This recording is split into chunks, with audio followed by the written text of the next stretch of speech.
So following up on the previous video, I would like to share some testimonies, which is basically what the Lord is doing. So it has nothing to do with us. May He be glorified forever and ever. May we bring glory to His name. I've also had this impression. Besides waking up in the night, I've had this impression to just get a board at home and just write things down, put names, especially names, write names down, like people I meet, and testimonies, like from the work, from just spontaneous things that are happening every day. So I'm just gonna look on the board so that I can share them somehow like in order. But I want to start with this one. So I think if you remember, I've shared a testimony, some previous updates about an older man who got healed. He had 2 crutches, and I prayed for him in a random spontaneous day. I was coming from swimming lessons, and he got healed. Like on the spot, he left the crutches, and he just started walking. I was shocked, he was shocked, everybody was shocked. I prayed in faith, of course, and I wanted to see him walk, but I was really surprised. I was pleasantly surprised to see that he's taking also that step of faith. And he started walking, going back and forth, and I shared the details how it happened. I don't want to go back into those, but a lot has happened through that healing. A lot has happened through that healing, and a lot of people called. I ended up in some villages. I even shared testimonies about deliverance. You gotta hear this. I'm gonna go back there, and there's a family, an entire clan has been really touched by the gospel through what happened to this man. So there is a guy who also got my number, and he tried communicating, and we were in Europe at the time, and I said I would be returning. I tried to recommend him to some of my disciples, but somehow they didn't connect. And I came back, so he called. He told me his sister and the daughters of the sister really need deliverance. And of course I was like, how do you know it's deliverance? I mean, they seem to really know. So I went back, and I heard a story, a kind of classical Ugandan story of how the husband of the sister of this guy who called has another wife, and she bewitched her, so she has tremendous pain in the head and in the chest. Same with the daughters, and the whole family is in pain, and it's constant, and it never goes. And they called me to pray for them, of course, so I wanted to honor that, and I also felt led to go there and accept. So I prayed for them after sharing the gospel, or part of the gospel. I mean, I told them that I would love to go back, but then I just prayed for them. Everyone, like there were 2 girls and their mother. Prayed for them, and the girls were instantly set free, instantly healed. I was really happy to see them. Like really, they were not having any pain. They had constant headache, and they went to the doctors and so on, and they just didn't find anything wrong.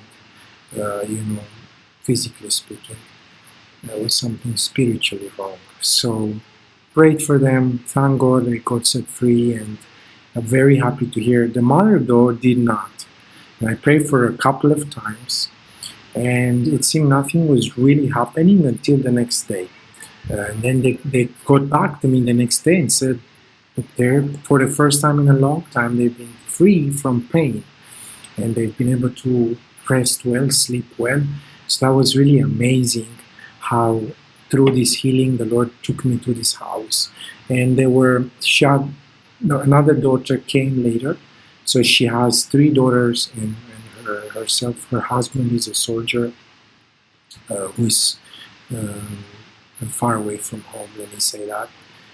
So I really am grateful for what the Lord did in that house, and I am definitely gonna go back. I even made arrangements to return and share the gospel, because I've shared the bits and pieces, but I want to go back and share the whole gospel with them and see how the Lord is gonna work in their lives and what kind of ground they're in. Really looking forward to see that. So that's a very beautiful testimony. There was I'm really hoping to be able to do an interview with this man who got healed. Sorry about this sound. This is typically Ugandan advertisement. Yeah. So there is another time. Yeah, I was saying I hope to go back to this man that got healed and take an interview and share it with you. So I really hope to find him and encourage you that really the Lord is amazing, basically, and He's doing everything for a purpose.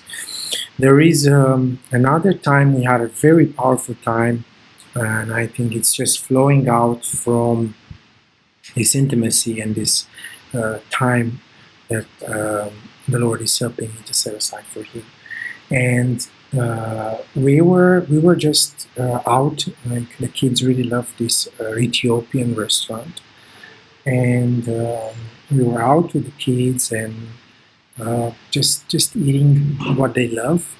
And I just don't know even how. I mean, I've shared the gospel with the waiter there a couple of times, but this time it was with the owners of the restaurant. And I mean, I just really felt led to go to them. And I just started sharing what I'm doing in Uganda, why I'm there, and then of course just easily shifting to the gospel. And they're Muslims. They're coming from Ethiopia, which has a large, I believe, over 50% population of Muslims. And I just shared testimony after testimony, my life story, why I'm there. I shared the gospel with them. And then, man, it was so bold. I mean, they were the owners of the restaurant. And there was really another friend that they had also coming from Ethiopia herself. And she was really touched. So that was so exciting to see the boldness to step in faith. And with the waiter, it's getting closer and closer. And I really hope that he's really taking this in as a message that really, as Paul is saying, how can they be saved if no one tells them? And I hope that he hears this message and he's gonna take a decision really to step into the kingdom through repentance and faith in our Lord Jesus Christ. So yeah, there's that. There is I found myself. We had a dog in our compound at home for a neighbor, and now she left, so we don't have the dog anymore. But this dog would chew everything. I mean, everything we would leave outside, he would chew. I mean, he started to chew even like the rubbers in the motorcycle that we're having. And I was really not happy with that, of course. And one day he chewed my chair, like the motorcycle chair. He chewed it off. So, man, yeah, a dog that loves chewing. So I had to go back and fix the chair. I had to go to a tailor. And also at the tailor, I don't know how even the Lord just really comes in. And I was able to share the gospel. I think for about 3 hours I was there while they were putting a new cover on the motorcycle chair. And I was sharing the gospel, and there was a guy there. He was so tired. I was like, I really believe you're speaking the truth. I shared the whole gospel with him. And I mean, I don't know. I don't know what's going to happen next, other than I hope seeds were planted in his heart, and he's able to at least think about what he heard. And I gave him some scriptures to go back and read. So that was really awesome. Some other guys I shared the gospel with were just in a shop, like electronics shop. And they really want more of the gospel. I mean, they told me they're really tired of just people only asking for money, and this church that has become a business. And one of them really is a very, very much a potential disciple. And I'm really hoping to spend some more time with these guys. It's just the beginning, but really I see that there is great potential with these guys from the electronics shop. The guy that I really see hope in is called Moses. So I'm hoping to spend some more time with him. Another amazing testimony is at a garage. I was just going to fix the car. When we came back from Europe, we left the car and people were driving in, and it was a disaster, really a disaster. So we had a lot of things that we actually still have to work on it. But this time I was fixing, I think, the radiator or something. And again, I just don't know how it happened. All of a sudden, like, I shared the gospel. There were some guys who were repairing an exhaust there. I shared the gospel with them and just went straight to the word and how it was in the beginning with Adam and Eve. And they were so passionately listening to the gospel. And it was amazing. Amazing time. I had lots and lots of questions. There were 3 guys. 2 of them were really in. One was asking a lot of good questions. And then something amazing happened at this garage while the car was being fixed. Other than these guys hearing the gospel, there was an old lady who came. Actually, she didn't come. She sent her child, her boy, came. And he was really, like, he didn't have one arm and kind of going slowly. I think maybe the legs were not working so well. So when you look at him, of course, you really feel pity or you feel some kind of compassion. And of course, she sent him first, so, that you would feel pity and maybe give some money. And that's maybe her strategy of trying to get some money. But I saw her, and I asked him if that's his mother, and he said yes. I said, "Can you please tell her to come?" So I just started talking to her, and I said, she had also crutches. She had 2 crutches, so, and there was other kids in the background. So I said, "These are all your kids?" Yes. And there was another lady with like 4 or 5 kids. So there were 2 ladies with maybe 8, 9 kids altogether. And I wanted to pray for her, so I asked if I could pray for her, and I told her, like, I've seen some people healed, and Jesus can touch her too if she believes that He really can set her free. So she said she believes, and she wanted to be prayed for, so I laid my hands, and now it was a good opportunity to show these guys that were working on the exhaust what I'm talking about, right? Because now this lady is here, so I've been speaking to you about this is what Jesus is calling us to, and this is what I'm doing, and as I'm following Christ, I'm doing His work, what He's called us to. So now this is kind of the opportunity for them to see. And sadly, there was nothing big that happened. I really wanted her to just drop the crutches and run. I really prayed, even several times, said, "Lord, for their sake, for their sake, for their sake." Other than her saying that she had no pain anymore, which still is a huge difference and breakthrough, I don't know if something really happened.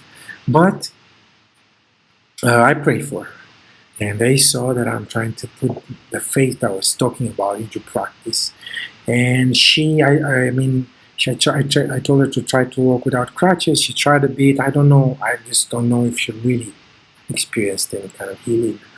But then, of course, she came to ask for money, so I wanted to give her money. And I had like $10 bill and another 15, maybe almost 20, let me say, dollar bill. And I just felt like the Lord said I should give her the bigger amount. And I was like, yeah, but it's quite a lot of money. And trying to, but He helped me to be faithful, and I know it was what He wanted me to do. So I gave her like the $20 bill, and then there she went.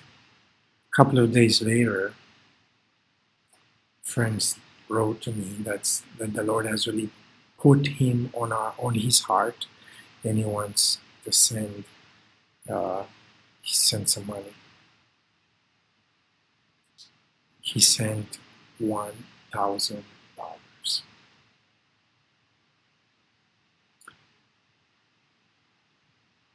Or, yeah, a little bit more than $1,000.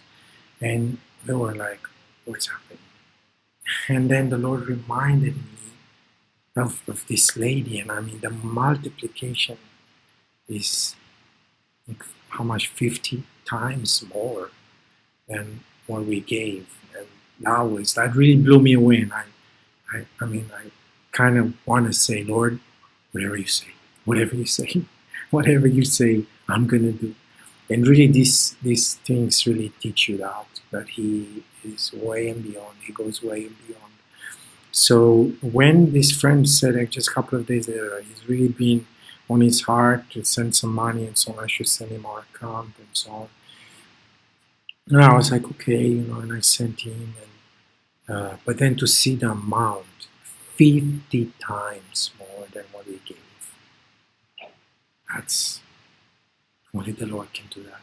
That was really amazing. And also, of course, grateful that He obeyed. I mean, we were asked to give so little, and He was asked to give a lot, and He obeyed. And this is kind of how the kingdom works. So very, very powerful testimony. Even though nothing really happened, I was able to step in faith and pray for this lady. And maybe she got healed the next day, I don't know. But she did say her pain was gone completely. So that was amazing still. The guy that was working on the car, when he saw the amount that I gave, which was really quite a lot for Uganda, but then when he saw this, he looked at me and says, wow, you're really a special guy. You're really a special guy. And he helped me to translate, because we were speaking the Choli language, and she didn't know English. So he helped me with translation, and also after, I prayed for her and I gave her what the Lord said I should give her, he was like, you're really a special guy, you're really a special guy. So that was really cool to be part of that and see again the Lord's faithfulness. There's another powerful testimony. We were out this time with the kids. We went for ice cream, and there's a playground at the ice cream place, so kind of left them to play there, and I was just pacing. They have a huge walking area there, and I was just walking, and I saw a guy in a wheelchair, and my heart started beating faster, like, you gotta go and pray for this guy, you gotta go and pray for this guy. It was not easy, but I went, and I told them, hey, you know what, I would like to pray for you, if that's okay. And I pray for people. I believe that the Lord can set you free, can heal you, and you can even walk right now. And the guy really didn't want prayer, and I was surprised. Normally here, almost everyone wants prayer, but he didn't want. And he said prayer doesn't work, and it's a waste of time. And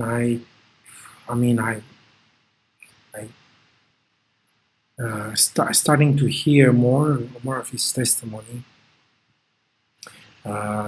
Turns out his mom, the mom of the guy in the wheelchair, has really tried all kinds of witch doctor, priests, and pastors, and nothing worked. So his conclusion, his prayer is a waste of time, so that's why he didn't want to be prayed for. But then there was another guy, there were 3 guys there, the guy in the wheelchair and 2 more guys, and this other guy, I wrote his name, is called Jacob. And Jacob said he wants prayer. And he said he has terrible back pain. He has a couple of years back. He went to physiotherapy and so on. And nothing's really working. He's still having the pain. So I prayed for him 2 times. He was politely saying pain is shifting, but I don't know if something was happening. And the 3rd time, or the 4th time, I prayed for him. I said, Lord, just do it for you. Just do it for your glory. Just do it for your name. Let this guy see. Meantime, this guy in the wheelchair left. He said he doesn't want to be part of that. When I started praying I wanted to pray for this guy, Jacob. So I prayed for him, and the last time I prayed for him, I just felt like the Lord gave me his heart. Like I was not in not so much of Alex anymore, but his heart to pray for this guy. So I prayed for him, and the guy was like, wow, he bent down and he came out and said, I'm healed. Like I don't have thought, it's gone. And he had pain in the neck, which left the first time I prayed. Then in the back was no longer there, the pain he had for years.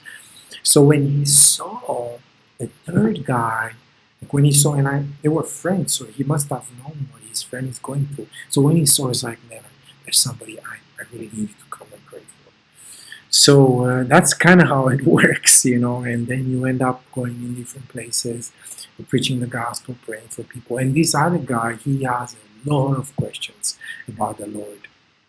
And I was able to answer some during that time, and we said we were going to schedule together a time to meet again. And I met with him briefly one more time, and we're hoping to meet again just to go deeper in the Word. But he wanted me to pray for a friend who is in the hospital, who is paralyzed from like the neck down. I mean, his story is like, it's just unbelievable in a way. He's a young child of 8 years old. He's called Alphonse, and he fell down. He was tending the cattle in the village, and he just fell down one day, and he got paralyzed, completely paralyzed, like from the neck down. An 8-year-old child. I mean, our kids are falling down all the time, and they're really sometimes very rough with each other. And I was like, that's really so strange, so weird. And of course, the parents are devastated, and the hospital, they're not, like, if you would hear about the hospital system here, you would get so sad and disappointed. So I'm not going to go into details in that, but they're basically taking everything they have, and there is no improvement, no results. And I went and I prayed for him, and I prayed a couple of times, over 5-6 times, and the mother was there. I prayed for him. We tried to pinch his body or touch his body to see if there was any change, and unfortunately there was none. And I said, man, I'm believing with you. Let's believe together that Jesus can heal you. He's the only one who can heal. I mean, you know that, who can heal you. So I have not given up, even though nothing happened. I'm still going to go back, and they're okay with me going back, and I'm really hoping to not just pray, but even share the gospel with them, of course, and talk about our souls and their eternal salvation, not just salvation from this paralysis, but salvation from our souls, and just to be able to be saved in the end, and be with the Lord. So that's all kind of how it went. Like, trying to want to pray, and didn't want, but this guy wanted, but here, this guy, and then ended up in the hospital praying for Alphonse. So that was really good. And there was another testimony. Right now I am renewing my permit here in Uganda, and I needed some documents certified. So I had to go to this certification office, government office, and I saw a lady limping. And I mean, I knew her. She was our former neighbor, but she was always coming late and so on. So we never really got a chance to go deeper. Other than she saw us, really she knew we're the people of God, because she saw us praying in the compound and having like fire camps, inviting people over, having fellowships. So she knew, but then she never really got a chance to get to her heart. But then here she, and I was also not, she told me she's working for this office, but I didn't know exactly where. So I saw her, hey, and then I saw her limping. I started praying for her. Just in the office, people were just passing by, and she got healed like of her limping. She told me like her legs started like having an inflammation, and she just man, it's just hard for her to walk. She's always in pain. And she got healed in the office, and she was walking normally. And I said, we gotta meet again. I gotta share the gospel with you. And because she was still working at the time, so it was just, I think I prayed maybe 3 or 4 times for her. And she said, the pain is not there. The pain is not there. And that was amazing. And I'm hoping to do a follow-up meeting with her. So that's kind of, all this is just spontaneous.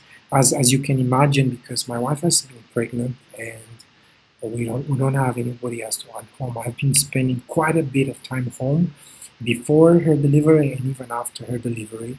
And she told me when she's really recovered, and she gives me kind of permission to head out. So I've been around home, around town, and still, even this, there's so many spontaneous things that have happened during this time. I want to share with you few other testimonies. I'm going to kind of be selective here. There's a couple of testimonies that I have from the swimming pool. We take the kids there once a week. I'm trying to teach them how to swim, and then also just spending time as a family. And I've shared the gospel. I mean, it's the same place I baptize people, and those guys know this guy is crazy, because sometimes there's people screaming and deliverances and so on. So I share the gospel with like almost all the male stuff. So one of them was called David. I started sharing with him, and he turned out to be a believer.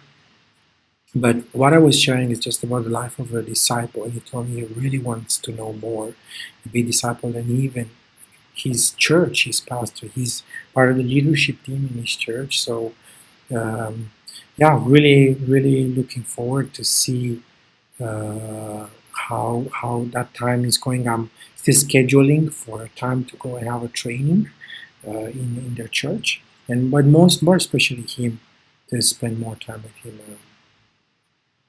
And just trying to teach him how and what does it look like to follow Christ, to really follow him, not just believe in the mind, but take up the cross daily, and forsake our own life, die to self, and follow Christ. There is another lady. I've with the permission of my wife, of course, I've been meeting her. And it's a lady who hired the car from us. She's from Switzerland, of all places. And I mean, if I share the gospel with her, even while she took the car and she was driving me to our home, so that I wouldn't have to maybe walk. And I shared the gospel with her, of course. And she seemed interested. She has a lot of New Age background coming from Switzerland. And I met with her again. I shared the gospel, shared my testimony, and she seemed really touched, and she wants to meet again, this time with her friend. So she's been sick now. She's been having malaria, and we've been postponing our time to meet. But just out of a business meeting, the Lord is wanting us to he made a way. Let me say, he made a way for me to meet with her a couple of times. So I'm really hoping that she hears the gospel clearly, and there's something that she would think of it, or maybe before she sleeps, or like the Lord is gonna, like these words are gonna come back to her at the time of her seeking Him. And that was really cool. I met a couple of guys just spontaneously. These guys who did some work on the car. These are other guys, the other garage. I always share the gospel with them at this garage, and I told them I'm gonna go back and have lunch with all of them. And I'm hoping to share the gospel fully, like not just in bits and pieces. So there's some amazing opportunity there. They majorly do welding there, like cars welding. So really looking forward for that, to see how it's gonna be. There's been another guy that I met that I shared the gospel with him and his friend. I found him on the street, but this was I think 2 or 3 years ago.